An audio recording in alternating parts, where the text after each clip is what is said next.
ನನ್ನ ತಂಗಿ ಚಿಕ್ಕದಾಗಿ ಇಬ್ಬರು ಸೇರಿಕೊಂಡು ದೇವ್ರು ಮಾಡಿದ್ದಾರೆ. ಅದನ್ನು ಒಂದು ವೀಡಿಯೋಗೆ ಹಾಕೋಣ ಅಂತ ನೋಡಿದ್ವಿ. ಪೂಜೆ ಮಾಡಿ ಅವ್ರಿಗೆ ಭಯ ಅಲ್ವಾ, ಅದಕ್ಕೋಸ್ಕರ ಹೇಳಿದ್ರು, ಕರೆದ್ರು, ಬಂದೆ ಪೂಜೆ ಮಾಡ್ತಿದ್ದೆ. ನಾನು ಸ್ವಲ್ಪ ಎಡಿಟ್ ಮಾಡಬೇಕಾಗಿತ್ತಲ್ವ ವೀಡಿಯೋನ, ಅದರಲ್ಲಿ ಬ್ಯುಸಿಯಾಗಿದೆ. ಬಂದು ಕರೆದ್ರು. ಫ್ಯಾಷನ್ ಶೋ ಮಾಡ್ತಿದ್ದಾರೆ ನೋಡಿ. ಇವಳು ಬಬಿತಾ, ಇವಳು ತನ್ಮಯ್. ಇಬ್ಬರು ಯಾರು ಫ್ಯಾಷನ್ ಶೋ ಚೆನ್ನಾಗಿ ಮಾಡಿದ್ರು ಅಂತ ನೀವೇ ಕಮೆಂಟಲ್ಲಿ ಇಡಿ. ಮತ್ತು ನಮ್ಮ ಅಜ್ಜಿ ರೊಟ್ಟಿ ಹಾಕ್ತಿದ್ದಾರೆ ನೋಡಿ.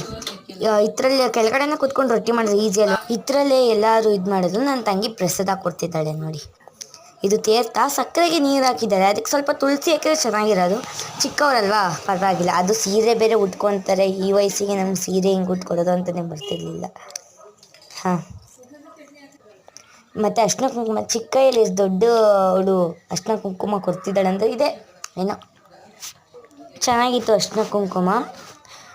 ಈ ಚಿಕ್ಕವಳು ಅರ್ಶಿನ ಕುಂಕುಮ ಕೊಡ್ತಾಳೆ ಅನ್ನೋದೇ ಇದು, ಅದು ಚೆನ್ನಾಗಿ ಕೊಟ್ಟಳು ನೋಡಿ ಹಿಂಗೆ ಕೊಡ್ತಾ ಇದ್ದಾಳೆ ಅಂತ.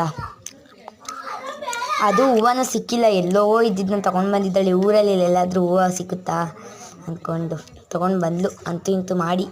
ಮತ್ತು ಇದು ಮಂಗಳಾರತಿಗೆ ತೀರ್ಥ ಎರಿಸ್ತಾರಲ್ಲ, ಅದು ಇದು. ಮತ್ತು ಎಲ್ಲರಿಗೂ ಎಲ್ಲರೂ ಬಾಯ್ ಬಾಯ್. ಲೈಕ್ ಮಾಡಿ. ಓಕೆ, ಬಾಯ್ ಬಾಯ್.